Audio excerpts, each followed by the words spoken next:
Jim Nolan knows well what it's like to face a gambling problem. I spent the 4 years hiding it from my wife.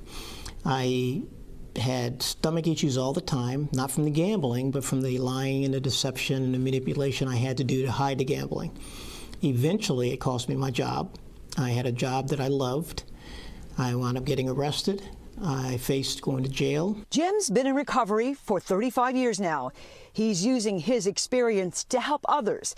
He's one of 5 peer recovery specialists with the Maryland Center of Excellence on Problem Gambling, part of the University of Maryland School of Medicine. We can meet people that are struggling with this addiction, whether they want to stop, slow down, or whatever situation they'd like to be. We can offer assistance, free inpatient, free therapy, free legal advice, all kinds of free things through the state of Maryland for somebody that's looking for the help.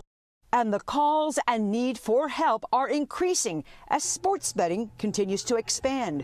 The National Council on Problem Gambling reported a 45% increase in calls, texts, and chats to the National Problem Gambling Helpline between 2021 and 2022. And calls for help and advice are ticking up in Maryland now as well, where an estimated 4% of residents have some kind of gambling problem. I can't give you an exact number, but we're rising slowly. And more of the calls, I think it was like in 2024, maybe a 15% increase in the number of people who are saying sports betting is my problem, where it would have been 7%, so maybe double from hearing that sports betting is the issue. The age demographics are changing too. We get a lot of calls from parents that their kids are struggling and they don't know what to do.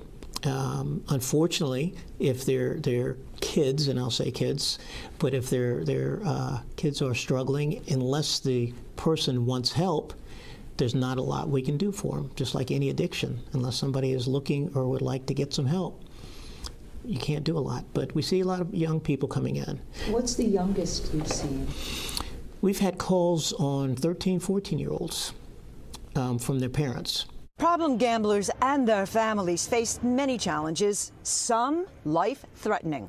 What's been noted nationally, at least 20% of individuals who have a gambling disorder have made attempts at suicide. So that's 20% of individuals, the highest for any other than any other addiction. Men are still the majority when it comes to seeking help, but women are increasing in number. It's about 60%, 40% at this point, but that gap keeps closing, especially with online and internet and the mobile betting. You don't have to be going out to watch a race. You don't have to be going out to the casino. You can sit on your couch. It's available. It's accessible. Next up for Maryland could be internet gambling, currently available in 6 states. But Mary Drexler says more information is needed before moving ahead. We need to understand what mobile and online sports betting is doing before we start to add more, because that's going to open it up to more than the sports bettors, which seem to be adding to our call volume and other things right now. We, at this point, would like more information on how sports betting is impacting the state before it moves on to internet gaming.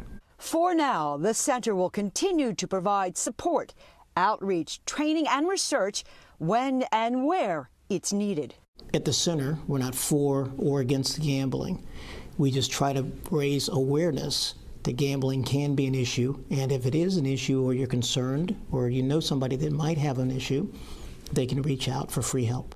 In Baltimore, I'm Sue Copen for Direct Connection.